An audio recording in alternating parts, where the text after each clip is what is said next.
video natin ngayon mga Maestro ay pag-usapan naman natin itong kabababa pa lamang pong memorandum. Ito po ay tungkol nga dito sa loan moratorium. Ito po yung implementation guidelines. Ito po mga Maestro, alam ko marami na nag-aabang dito, no?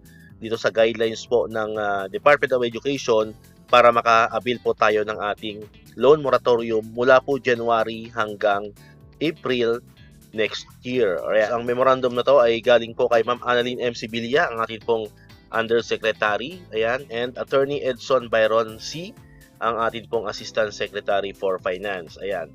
Ito po ay para syempre sa mga regional directors, ayan, Director, Bureau of Human Resources and Organizational Development, PHROD, Director, Information and Communications Technology Service, ICTS. Ayan, ang subject po ay guidelines on the loan moratorium implementation. Ayan.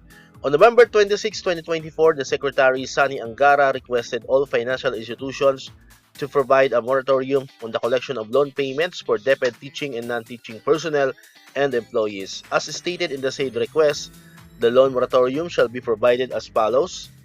First, 1-month moratorium for all DepEd personnel, and the second one is 3-month moratorium for bona fide personnel within the calamity areas as declared by the appropriate government agencies.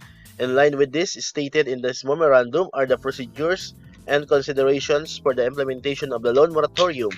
All payroll processors and concerned personnel are expected to adhere to the following guidelines to ensure proper and efficient implementation. Ayan, ito po yung moratorium coverage.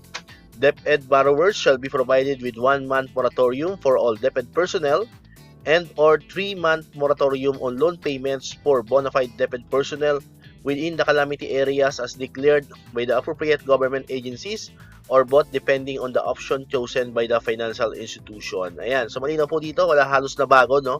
Doon sa initial pong pinalabas na request po ng DepEd.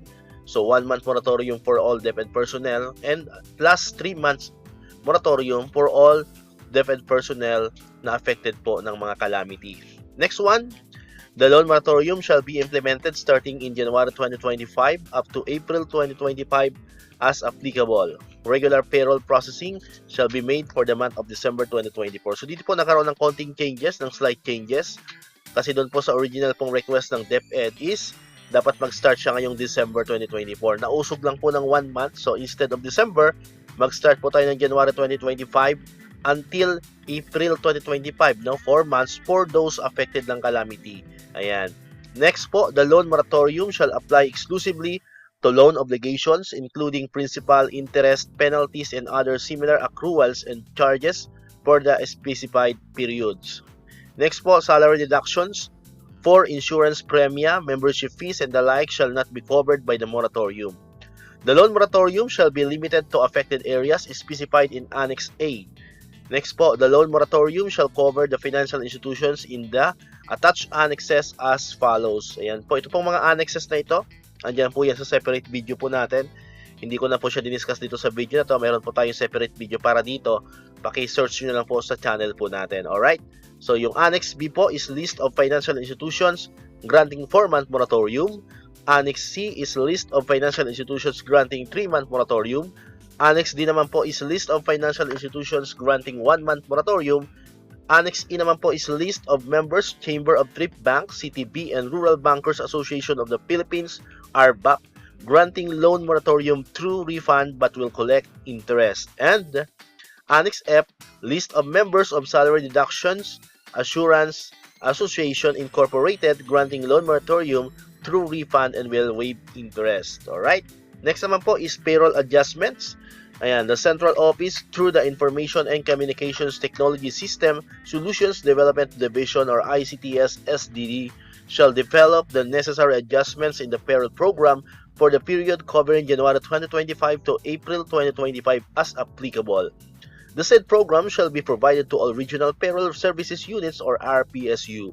First, put mark X on all affected loan amortizations in the deducted obligations that will be moved to undeducted obligations portion of the payslips. Next po is extend the termination dates of loan amortizations that will be moved to the undeducted obligations portion of the payslips by the number of months of moratorium granted. Next po is first in first served queuing system that shall still be strictly observed. Next po, non-deducted obligations shall move to deducted obligations of the payslip due to the increase in net take-home pay. Next po is queue all new deduction billings to be received by the regional payroll services units in the undeducted obligations of the payslip of DepEd personnel. And next po, include the necessary reminders in the payslip for the information of concerned DepEd personnel. And next po, the DepEd Central Office shall release the adjusted program to the RPSUs. All implementing units shall also adjust their payroll program according to the above directives. Next po, application and verification of new loans. And DepEd personnel shall be allowed to apply for new loans subject to the limitations in the TCAA, and the DepEd verifier shall verify the loan applications carefully in compliance with the existing rules guidelines in this memorandum. Next po is interest and penalties. Ayan.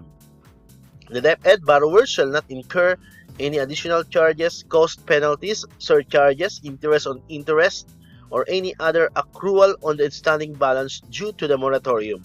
And next po, voluntary payments over the counter. Ayan, so pwede po tayo magbayad over the counter if ayaw po natin mag-avail nitong ating loan moratorium. DepEd borrowers that were granted this moratorium who wish to continue their deductions can pay their monthly obligations with the respective financial institutions over the counter. Ayan, next po, further clarifications. The loan moratorium was requested to provide financial relief to DepEd personnel affected by the recent typhoons. Next, the first in first served queuing system shall still be strictly observed. FIs that are in the lower queue or not in the queue all prior to November 26, 2024 shall not benefit in any way from the moratorium granted by the FIs in the higher queue. In the computation of the net take-home pay, the DepEd verifier shall accommodate the pay slips with undeducted obligations due to loan moratorium to determine if the DepEd borrower can still obtain loans. Next po, the intentions for the loan moratorium is to pause the loan payment and to correspondingly adjust the term of the loan by the corresponding number of months of moratorium granted by the FIs. There shall be no lump sum repayment of the loan after the moratorium period, neither shall there be any accruals of interest, interest on interest, surcharges, penalties, and similar other charges and fees. Lastly, financial institutions under the specific associations have provided a separate mechanism for the loan moratorium for the benefit of DepEd personnel. Alright, so far po, yan po yung complete details, yan po yung buong detalye ng atin pong implementing guidelines for the grant of loan moratorium starting on January 2025 until April 2025. Alright, so dito na tatapos itong ating video ngayon mga maestro.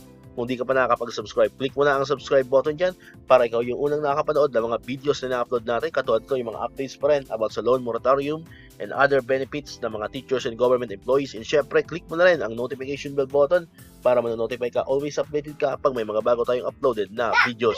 Sa muli, maraming salamat sa inyong panonood at pakikinig. Once again, El Maestro. See you on my next vlog. Bye-bye!